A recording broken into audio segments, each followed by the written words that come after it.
Assalamualaikum warahmatullahi wabarakatuh.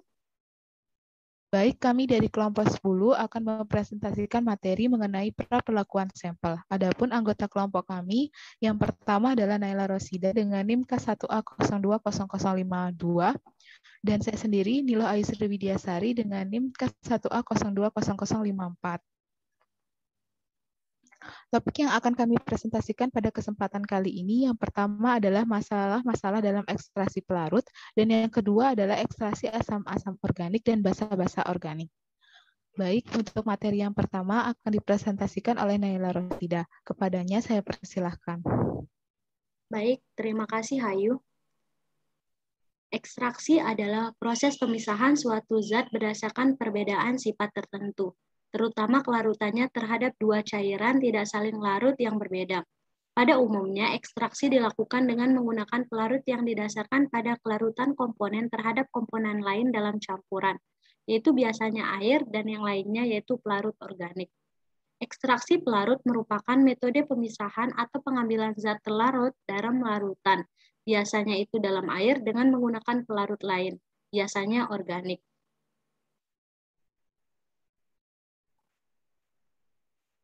Ekstraksi pelarut menyangkut distribusi suatu zat terlarut atau solut di antara dua fase cair yang tidak saling tercampur. Teknik ekstraksi sangat berguna untuk pemisahan secara cepat dan bersih, baik untuk zat organik maupun zat anorganik. Cara ini juga dapat digunakan untuk analisis makro maupun mikro.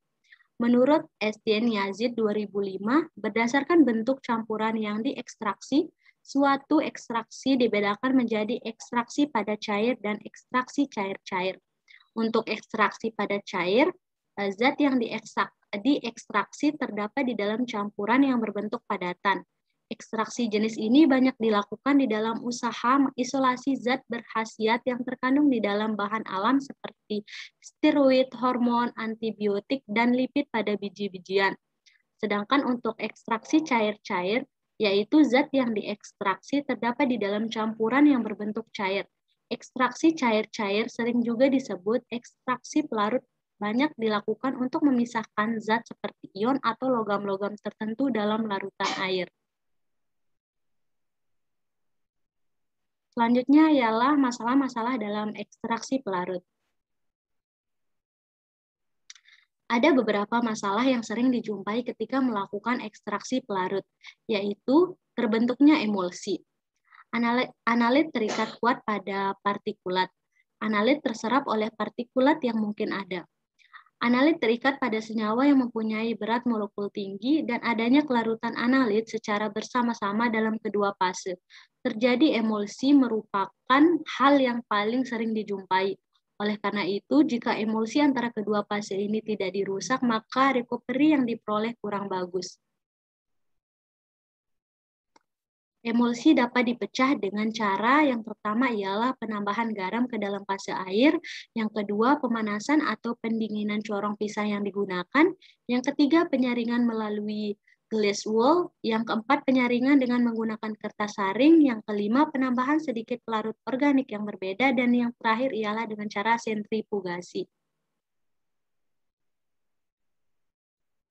Jika senyawa-senyawa yang dilakukan ekstraksi pelarut berasal dari plasma, maka ada kemungkinan senyawa tersebut terikat pada protein sehingga recovery yang dihasilkan rendah.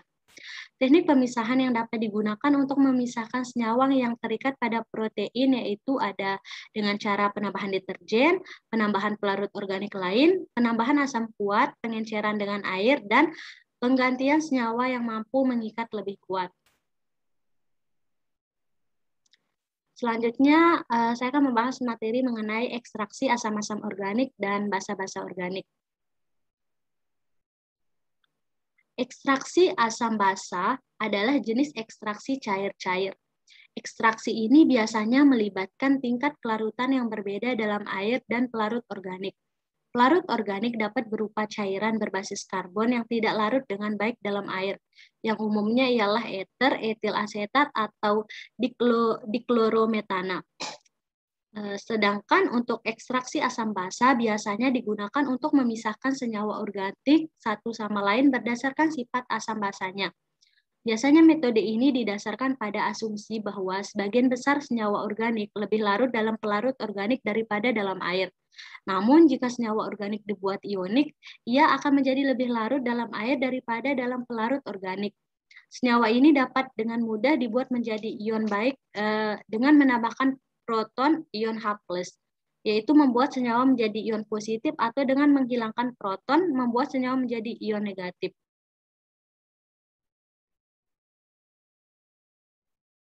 Materi selanjutnya akan dijelaskan oleh teman saya, yaitu Niluh Ayu Sri Widyasari. Dipersilahkan.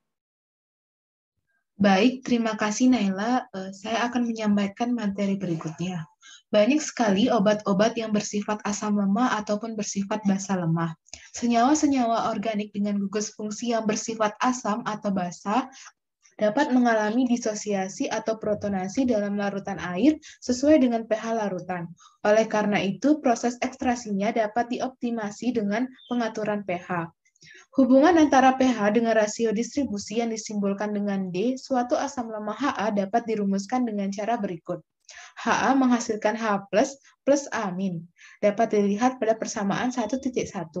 Konstanta disosiasi asam yang disimbolkan dengan Ka didefinisikan sebagai berikut, di mana Ka sama dengan konsentrasi H+ larutan, konsentrasi amin larutan dibagi dengan konsentrasi Ha larutan. Dapat dilihat pada persamaan 1.2.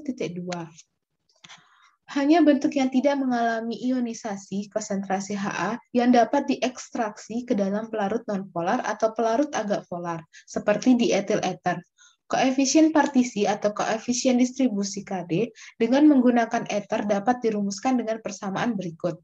Dapat dilihat pada persamaan 1.3, di mana Kd sama dengan konsentrasi Ha eter dibagi dengan konsentrasi Ha larutan. Meskipun demikian, rasio distribusi yang disimbolkan dengan D harus mempertimbangkan bentuk terionisasi dan bentuk tidak terionisasi suatu asam dalam fase air sesuai dengan persamaan berikut. Dapat dilihat pada persamaan 1.4. Penataan ulang persamaan 1.2 dapat dilihat pada persamaan 1.2. Dan penggantian untuk konsentrasi amin dalam persamaan 1.4 akan menghasilkan persamaan berikut. Dapat dilihat pada persamaan 1.5, di mana D sama dengan konsentrasi H plus eter dibagi konsentrasi Ha larutan, dalam kurung 1 ditambah Ka dibagi konsentrasi H plus larutan, tutup kurung. Dapat dilihat pada persamaan 1.5. Dan penggantian Kd untuk konsentrasi Ha eter dibagi konsentrasi Ha larutan dari persamaan 1.3 akan memberikan persamaan berikut. Dapat dilihat pada persamaan 1.6, di mana D sama dengan Kd dibagi 1 ditambah Ka konsentrasi H+. Persamaan 1.6 menunjukkan bahwa pada pH rendah asam dalam bentuk tidak terionisasi akan terekstraksi ke dalam pelarut nonpolar dengan efisiensi yang paling besar, karena D hampir sama dengan Kd. Pada pH tinggi, asam akan terionisasi sempurna menjadi anion amin. Karenanya tidak ada yang terekstraksi ke dalam pelarut nonpolar. Keadaan ini digambarkan pada gambar 2.8 sebagai plot pH versus E, yang dimana E ini merupakan persen ekstraksi untuk dua asam lemah, kurva 1 dan 2, dengan nilai konstanta asam Ka yang berbeda. Dapat dilihat pada gambar 2.8, di mana ini merupakan kurva ekstraksi pelarut untuk dua asam-asam organik yang mempunyai nilai pKa yang berbeda, kurva 1 dan kurva 2, dan kurva ekstraksi senyawa basah yang dapat dilihat pada kurva 3. Kurva 1 menggambarkan asam dengan nilai Ka yang lebih besar, di mana nilai pKa yang kecil dibandingkan dengan kurva 2. Sumber dari gambar ini adalah Kylie dan Haynes. Kurva 1 merupakan kurva untuk asam yang lebih kuat daripada kurva 2. Untuk obat-obat yang bersifat basa lemah, contohnya seperti alkaloid dan amina, protonasi terjadi pada pH rendah sesuai dengan persamaan berikut. RnH2 plus H plus menghasilkan RnH3 plus. Dapat dilihat lebih jelasnya pada persamaan 1.7. Hubungan antara pH dan rasio distribusi yang disimbolkan dengan D Basa lemah dalam kurva 3 merupakan kebalikan dari asam lemah, sehingga sangat mungkin memisahkan asam-asam dari basa dalam suatu campuran, baik dengan mengekstraksi asam pada pH rendah atau mengekstraksi basa pada pH tinggi dengan pelarut nonpolar. Pemisahan campuran asam atau campuran basa hanya mungkin dilakukan jika konstanta disosiasinya, dalam hal ini adalah pH-nya, berbeda dengan unit pKa. Ekstraksi asam basa pada dasarnya menerapkan reaksi asam basa. Ekstraksi suatu asam dari suatu pelarut organik misalnya dapat dilakukan dengan menggunakan basa. Asam dan basa akan membentuk garam sehingga dapat dipisahkan dari molekul organiknya. Dengan catatan, basa yang ditambahkan harus lebih basa dari pelarut organik. Selanjutnya adalah ekstraksi senyawa obat yang bersifat asam atau basa. Hanya molekul yang tidak mengalami ionisasi yang dapat terekstraksi ke dalam pelarut organik yang tidak bercampur dengan fase air. Untuk senyawa yang bersifat asam lemah, misalnya obat turunan asam barbiturat, maka untuk efisiensi ekstraksi, pH larutan diatur 2 unit di bawah nilai pKa senyawa obat, di mana pH larutan sama dengan pKa dikurang 2. Untuk senyawa yang bersifat basa lemah, misalnya obat turunan alkaloid, maka untuk efisiensi ekstraksi, pH larutan diatur 2 unit di atas nilai pKa senyawa obat, di mana pH larutan sama dengan pKa plus 2. Berikut adalah daftar pustaka atau buku-buku referensi yang kelompok kami gunakan. Baik, sekian presentasi dari kelompok 10. Mohon maaf apabila terdapat kekurangan dan terima kasih atas perhatiannya.